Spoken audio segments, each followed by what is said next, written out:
I love having the chance to do the work that I do around college student drinking. To me, the part that's always been not only very, very rewarding, but has felt very unique is being able to do work on the research side and be able to literally do the face-to-face work with students around that very issue. Hi, I'm Jason Kilmer at the University of Washington in Seattle. I'm an associate professor in psychiatry and behavioral sciences in the School of Medicine, and I'm delighted today to get to tell you about the National Institute on Alcohol Abuse and Alcoholism's, or NIAAA's, College Alcohol Intervention Matrix, or College AIM.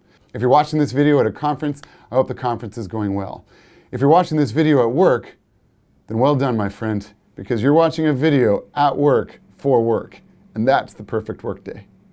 NIAAA's idea was, we really want to make sure that research is driving decisions that are made on college campuses. And that became important, especially as campuses looked at realities like budget and people power. Like if we're going to invest in a strategy, how do we make sure that it is one that makes the most sense, maximizes bang for our buck?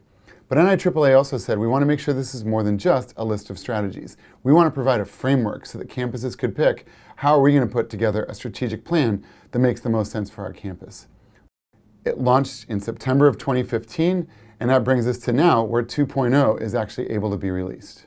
When NIAAA picked a team of researchers to be a part of reviewing the literature, I was honored to be one of 6 contributors to College AIM.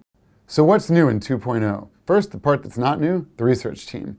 So from a continuity standpoint, it literally couldn't have been better. What's new is that things could be added to College AIM, the matrix, and could be shifted around. 7 interventions that weren't in 1.0 got added, 5 interventions shifted in terms of their level of effectiveness. So it's my great honor and pleasure to be able to take you on a magical journey into the matrix. Getting a call. This is Jason.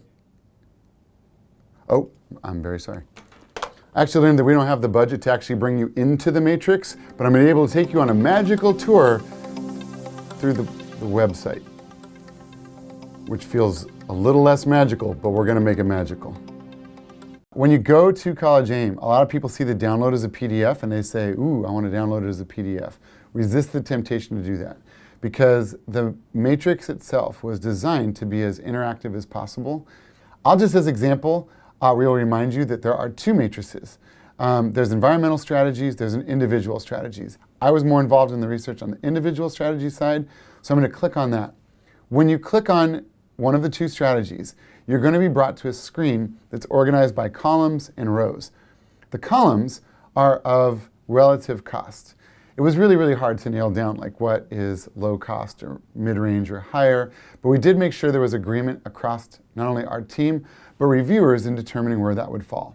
Then the rows are in relative effectiveness. It looks at higher effective, moderate effective, lower effective, what's not effective, and what had too few studies to rate effectiveness.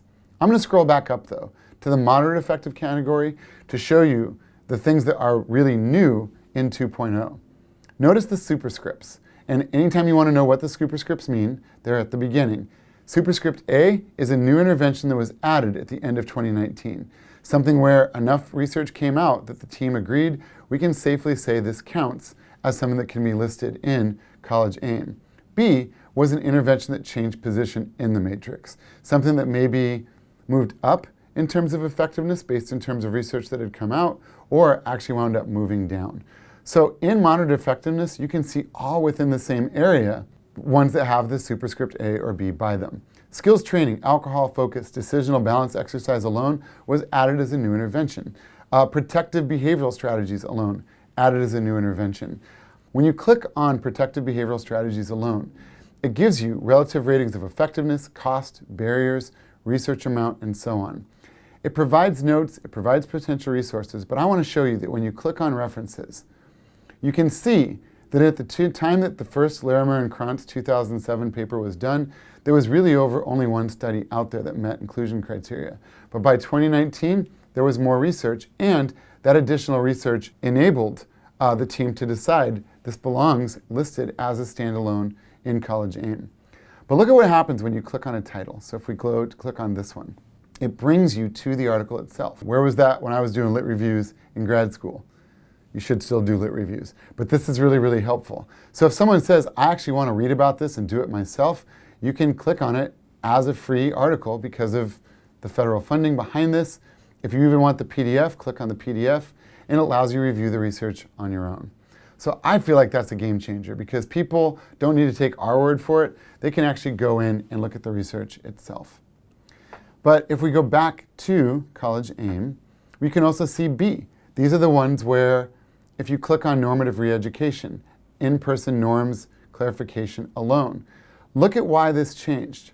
In the references that had initially come out, there was the one article here, there were the two articles here. But the research in the 2019 update was significant enough to be able to have a part in moving its placement. I'm going to draw your attention to one additional tool, the worksheet. I personally think this might be the most important part of College AIM.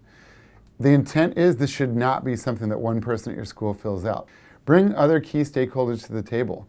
Are folks aware of the alcohol strategies that are in place or maybe not in place? So the first part, the intent is to look at current strategies. Identify what are we doing as a campus, and then is it individual or environmental? And what do we know? Is it something with demonstrated effectiveness? What's the cost? What's the barriers? What's the reach? I love this FAR column on the right. Do we have this really effective strategy, but we're not getting people to it? Like, what are some of the almost anecdotal notes we have about the degree to which this is working or not working? After you fill out all the strategies you're currently doing, go shopping.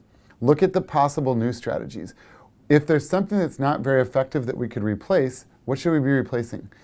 Is there something that we really think could be a nice complement to what's happening on campus? And that is where you could identify the strategy, again, list if it's individual, environmental, rate all the different domains, and then identify, if we were to add this, what do we need to do? Do we have to hire people? Do we have to train people? Is this something we need to purchase somewhere? And that's what's really so useful for campuses and folks doing work. The only other thing I want to draw attention to are the FAQs. I almost feel like this is this hidden treasure in College AIM. And as nerdy as that sounds, I mean it. Because so often people ask questions about, like, what does this mean here? All of this, as best as we could, the answers are here. So even to give you an example about one of the things that's in here, we've tried prevention strategies in the past and we're not successful. How can we stay motivated? I think it's a great question. You click on it and it gives a suggestion, including all these different things about ways to keep monitoring this and ways to keep up with the research literature. The intent of this was, how do we keep schools from reinventing the wheel and learn from the successes and challenges that campuses have already dealt with or overcome? I'll just say that College AIM has been that kind of missing piece. I look at it as a means to allow people to talk about science in a way that feels like we're having an important evidence-based conversation. Schools can let science and research really guide what happens on campus, and it provides a framework for strategic planning. So you know what to do. Go get on the internet, everybody, and I appreciate the chance to present to you. You've got this, man. You've talked about College AIM for NIAAA before. Why would you get psyched out just because it's in a video?